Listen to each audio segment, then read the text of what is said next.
Bismillahirrahmanirrahim. Alhamdulillahi rabbil alamin. Hamdan katsiran thayyiban mubarakan fihi kama yuhibbu rabbuna wa yardah. Salatu wassalamu ala nabiyyina Muhammadin wa ala alihi wa sahbihi ajma'in, amma ba'd. Para santri sekalian, kembali kita membaca kitab Al-Usul min Ilmi Al-Usul karya Syekh Muhammad bin Shalih Al-Utsaimin rahimahullahu taala.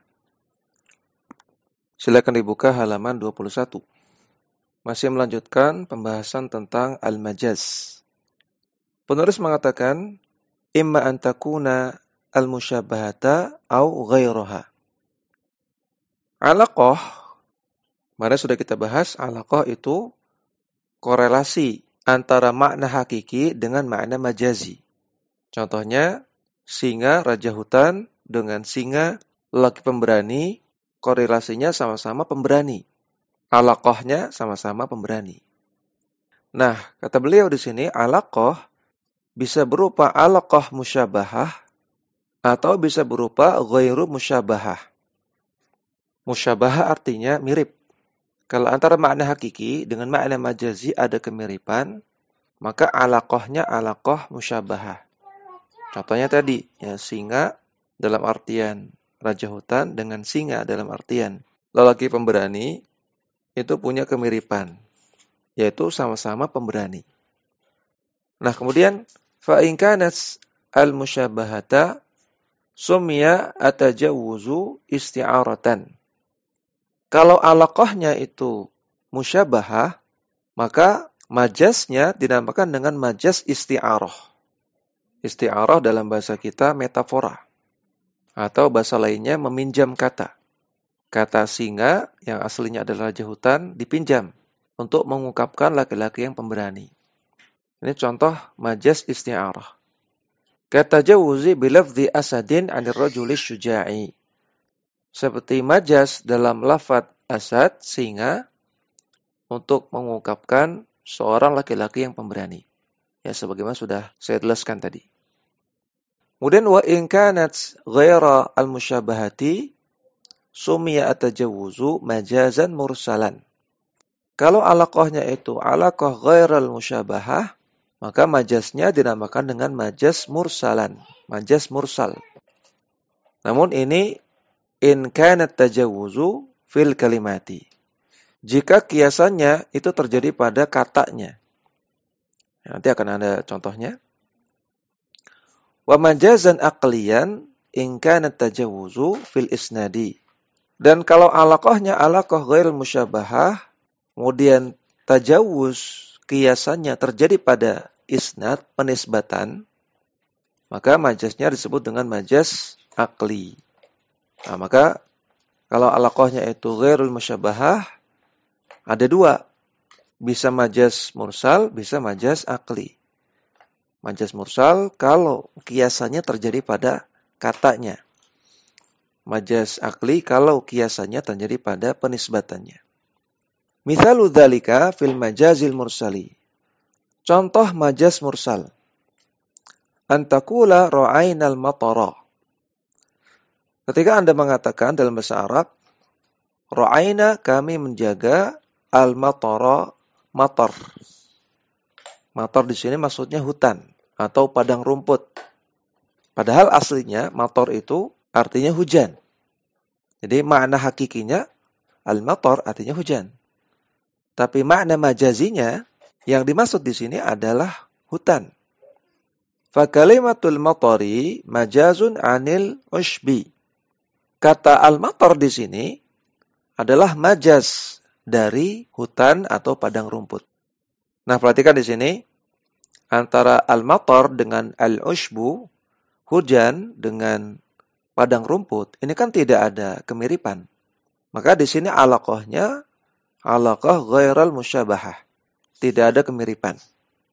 Kemudian kiasannya terjadi pada katanya, yaitu kata matar yang aslinya adalah hujan, punya makna kiasan, yaitu padang rumput.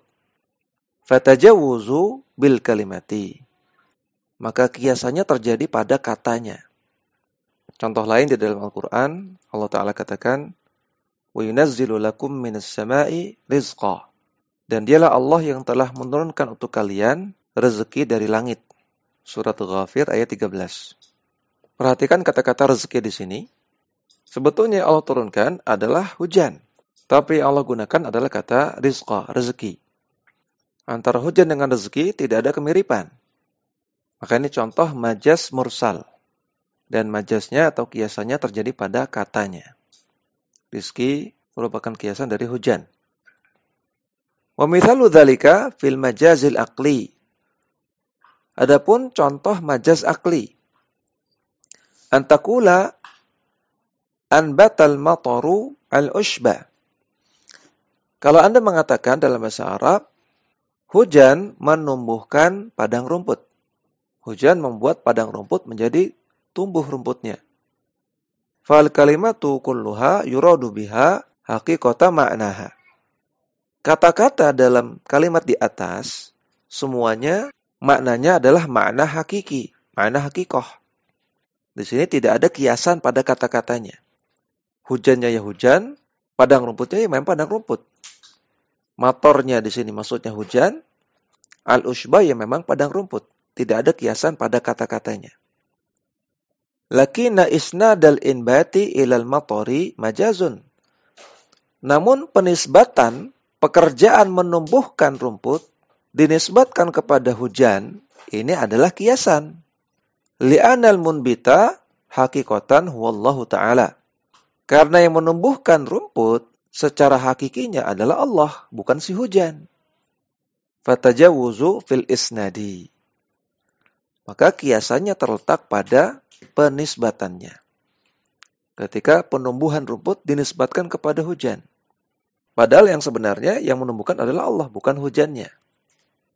Nah, maka perhatikan di sini, kiasannya terletak pada penisbatan. Dan di sini tidak ada kemiripan, ya, tidak ada musyabah. Maka alaqahnya alaqah ghairal musyabahah. Dan kiasannya terletak pada penisbatan, bukan pada katanya. Karena katanya sudah menepati makna hakikinya. Al-matar, maknanya hujan.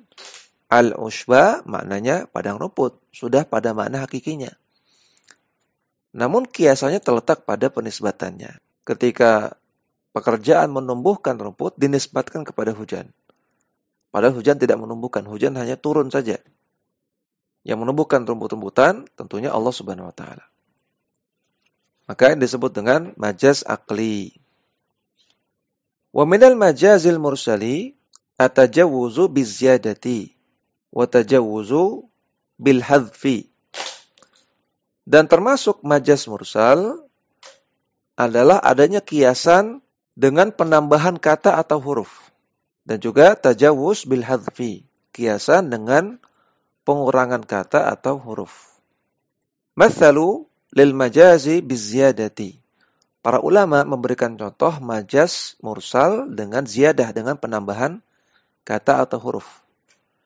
Biqauli ta'ala, mereka memberikan contoh dengan firman Allah Ta'ala, laisa kamitslihi syai'un. Allah tidak semisal dengan satu apapun. Surat Asy-Syura ayat ke-11. Faqalu, para ulama mengatakan, innal kafa zaidatun. Huruf kaf pada ayat di atas adalah huruf tambahan. Artinya apa? Artinya kalau tidak ada kaf pun, maknanya sudah betul. Laisa mithlahu syai'un. Tidak ada yang semisal dengan Allah.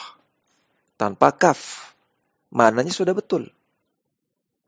Namun adanya tambahan huruf kaf, ini kiasan. Ini majaz.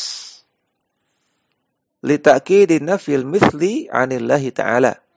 Fungsinya untuk menekankan peniadaan yang semisal terhadap Allah Ta'ala. Nah, ini majaz mursal namanya. Atau tepatnya majaz mursal dengan pengurangan kata atau huruf. Contoh dalam bahasa Indonesia, misalnya ketika ada seorang anak yang dia berprestasi di sekolahnya. Maka ayahnya mengatakan, nak, kamu memang anak ayah. Nak, kamu memang anak ayah. Maka ini kalimat majaz. Dengan adanya tambahan memang. Karena andai kan tidak ada memang, kalimatnya sudah betul. Kamu anak ayah, memang. Memang ini anaknya. Tidak ada yang salah. ketika tidak ada kata memang. Tapi ditambahkan kata memang untuk menegaskan. Nah, kamu memang anak ayah, kamu cerdas seperti cerdasnya ayah. Seperti itu. Wa mithalul majazi bil hadfi. Dan contoh majaz mursal dengan pengurangan huruf atau kata. Qauluhu ta'ala. Firman Allah Ta'ala. Was'alil qaryata. Al-qaryah artinya kampung atau desa. Maka makna ayat kalau kita terjemahkan secara letterlek. Was'alil qaryata, tanyalah kepada kampung. Atau tanyalah kepada desa. Surat Yusuf ayat 82. Ai was'al ahlal qaryati. Maksud dari ayat ini adalah tanyalah kepada penduduk desa atau penduduk kampung. Bukan tanya kampungnya, bukan tanya kepada bangunan-bangunan di kampung, tapi tanya kepada penduduk kampung. Fahudhifat ahlun majazan. Maka kata-kata ahlu itu dihapus sebagai bentuk majaz. Adanya pengurangan kata, ada kata yang disembunyikan atau dihapus sebagai bentuk majaz. Contohnya dalam bahasa kita, misalnya ketika ada pencuri tertangkap, ya kemudian masyarakat mengatakan, laporkan saja ke kantor polisi. Laporkan saja ke kantor polisi. Maka ini kalimat mengandung majaz. Karena tentunya kalau ada maling, kita bukan lapor ke bangunan kantornya. Tapi kita lapor ke petugas polisi yang ada di kantor itu. Bukan ke kantornya, tapi ke orang yang ada di kantor polisi. Nah, ini kan majaz. Ada kata yang dihilangkan di sana. Laporkan ke kantor polisi. Maksudnya, laporkan ke petugas di kantor polisi. Nah, kemudian kembali ke kitab. Walil majazi anwa'un kathiratun madhkuratun fi ilmil bayani. Dan majaz itu punya jenis-jenis yang banyak. Yang disebutkan secara lengkap di ilmu bayan. Yang mana ilmu bayan ini termasuk salah satu bagian dari ilmu balaghah. Jadi kalau ingin mengetahui macam-macam majaz, maka pelajarilah kitab-kitab balaghah. Wa inna ma dzukira tarfun min al-haqiqati wal majazi fi usulil fiqhi.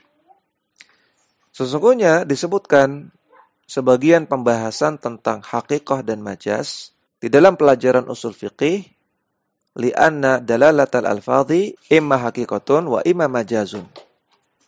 Karena makna dari sebuah lafaz itu bisa berupa makna haqiqah atau bisa berupa makna majaz.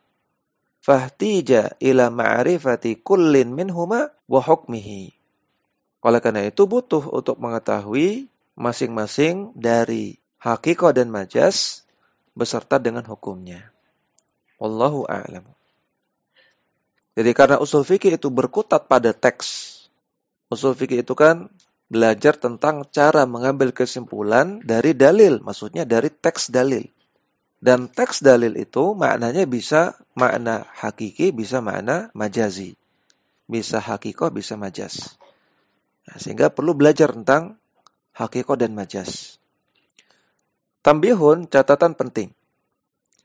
Taqsimul kalami ila haqiqatin wa majazin huwal masyhuru inda aktsaril mutaakhirina fil Qur'ani wa ghairihi. Pembagian kalimat menjadi haqiqah dan majaz adalah pembagian yang masyhur menurut jumhur ulama mutaakhirin.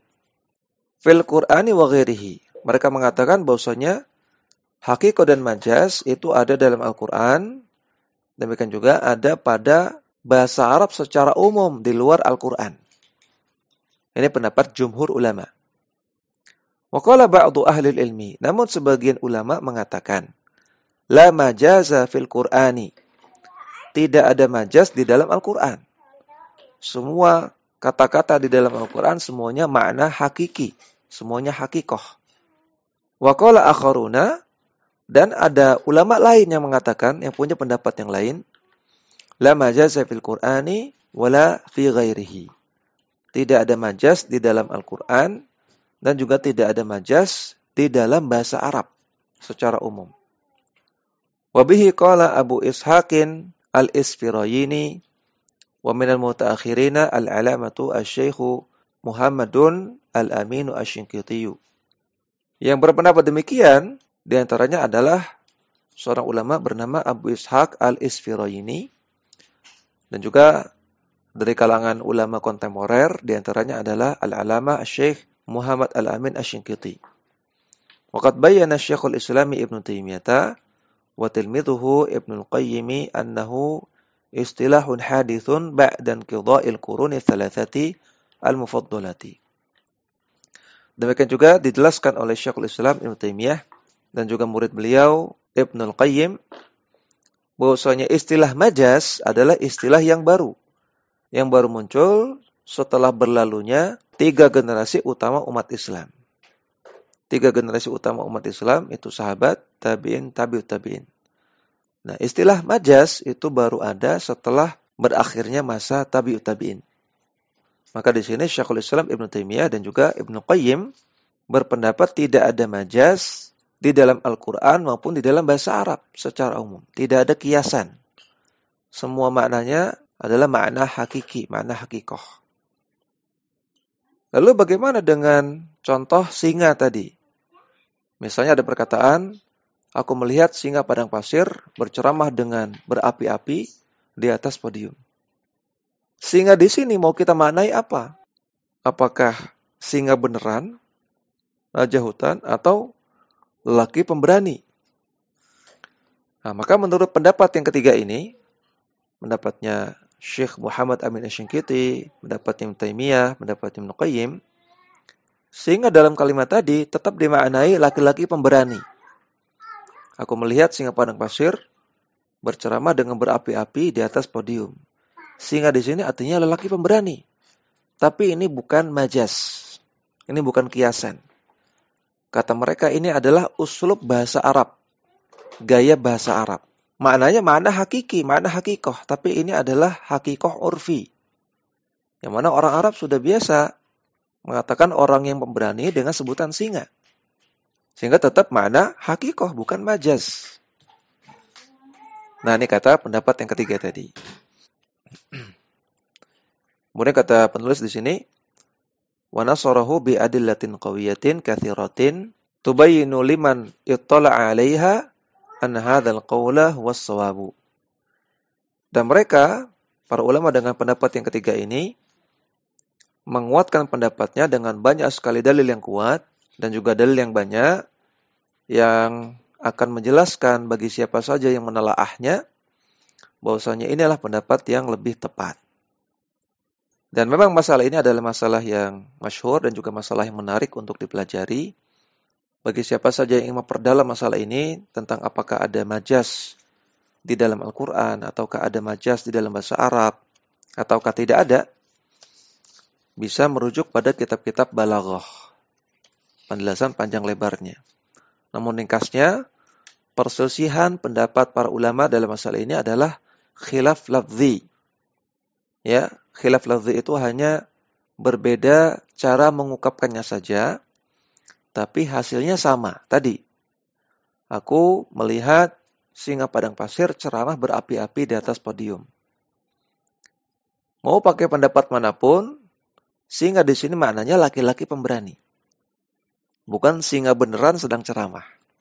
Maka hasilnya sama. Ya, namun mereka hanya berbeda istilah, apakah ini majaz atau bukan majaz. Ya, wallahu a'lam. Ini yang bisa kita sampaikan, mudah-mudahan bermanfaat. Wassallallahu ala nabiyina Muhammadin wa ala alihi wa sahbihi wasallam.